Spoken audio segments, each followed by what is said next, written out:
As takimi I djeshëm I partive politike nuk rezultoi me konsenzus për ndryshimet në kodin zgjedhor pasi opozita vazhdon të kundërshtoj votimin e diasporës. Kryeministri Hristijan Mickoski tha sot se qeveria është e gatshme të pranojë kërkesat e opozitës që modeli zgjedhor të jetë me një njësi zgjedhore, si dhe kërkesat e opozitës për më shumë para për financim të fushatave për partitë më të vogla nëse opozita pranon që të miratohet kodi I ri zgjedhor.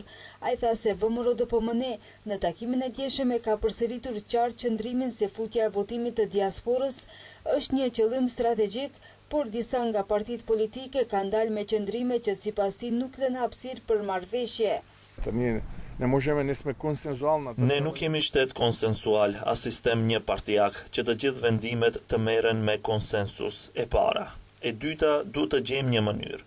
Ne në tavolin e kemi paraqitur edhe propozimin ton të votohet me post, me letra, siç është e mundësuar në disa 10 vende të anëtare të Bashkimit Evropian.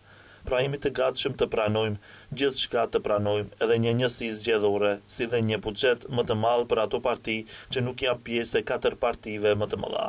Le të ketë, le të reklamohen nëse mendojnë se kjo duhet, vetëm të sjellim kodin zgjedhor. Ai mëtej akuzoi opozitën se po e bojkotojnë procesin që vendi të përmbushë 10 nga 10 indikatorët e agjendës së reformave.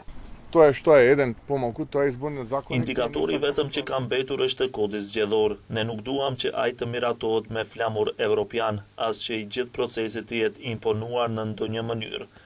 Mendonim se kemi të bëjmë me njerëz të pjekur dhe të përgjegjshëm që kujdesen për të ardhmen e vendit, por duket se interesat partijake, moçali politik partijak, interesat financiare dhe disa interesat të tjera janë përpara dhe mbi gjithçka.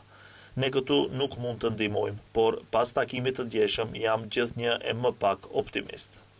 Qeveria në kodin e ri zgjedhor propozon që diaspora të mund të votojë në mënyrë elektronike dhe ky model të hyjë në fuqi nga zgjedhjet presidenciale të vitit 2029, por opozita është kundër kësaj duke argumentuar se kjo lë hapësirë për keqpërdorime zgjedhore.